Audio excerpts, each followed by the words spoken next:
अस्सलाम वालेकुम मेरी प्यारी सी सोशल मीडिया फैमिली, कैसे हैं आप सब। उम्मीद है कि सब ठीक ठाक होंगे और बहुत खुश होंगे। आज हम बना रहे हैं कैरी का शरबत, इसे हम आम का पन्ना भी बोलते हैं।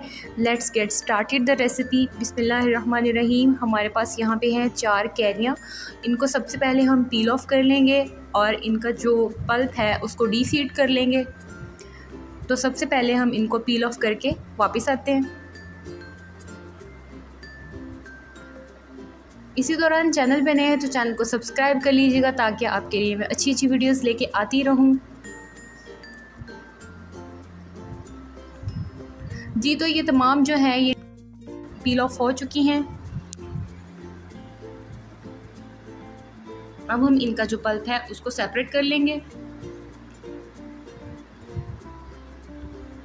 अब हम ले लेंगे एक पैन और उसमें 2 गिलास पानी ऐड करेंगे। ये एक चला गया और ये हो गया दूसरा। अब इसको बॉयल आने का वेट करेंगे और उसमें हम अपना कैरी का पल्प ऐड कर देंगे। ये ऐड हो चुका है। अब हम इसके सॉफ्ट होने का वेट करेंगे और इसको तकरीबन 8 से 10 मिनट लग सकते हैं। ये सॉफ्ट होना स्टार्ट हो गया है। इस तरह से ये पल्प सी फॉर्म में आ जाएगा। ये अभी इस पॉइंट पे अच्छे तरीके से सॉफ्ट नहीं हुआ। इसको अभी हम दोबारा से कवर करके और पका लेंगे ताकि ये अच्छे तरीके से सॉफ्ट पल्प बन जाए। ये अच्छे से सॉफ्ट हो चुका है।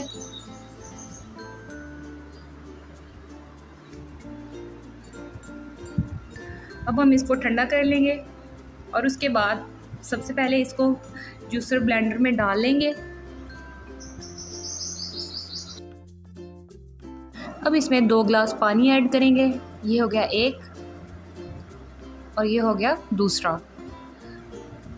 2 गिलास पानी ऐड करने के बाद हम इसमें ऐड करेंगे 1/2 कप शुगर और ब्लैक सॉल्ट डालेंगे 1 टीस्पून और इसको अच्छे तरीके से ब्लेंड कर लेंगे और ये बिल्कुल रेडी है। अब हम इसको सर्व करेंगे। तो सबसे पहले आइस क्यूब्स हमने डाली हैं ग्लास में और ये देखिए माशाल्लाह कितना खूबसूरत सा हमारा ड्रिंक जो है वो रेडी हो चुका है। ज़रूर बनाइएगा शदीद गर्मी का मौसम में। आप इस पॉइंट पे इसमें थोड़ा सा सोडा वाटर भी ऐड कर सकते हैं। ये थी जी आज की रेसिपी। उम्मीद है कि आपको ज़रूर पसंद आई होगी और आप इसको ज़रूर ट्राई करेंगे। जब भी ट्राई करें तो मुझे इंस्टाग्राम पे टैग करना मत भूलिएगा। आऊँगी अब मैं अपनी अगली रेसिपी के साथ। अल्लाह हाफिज़।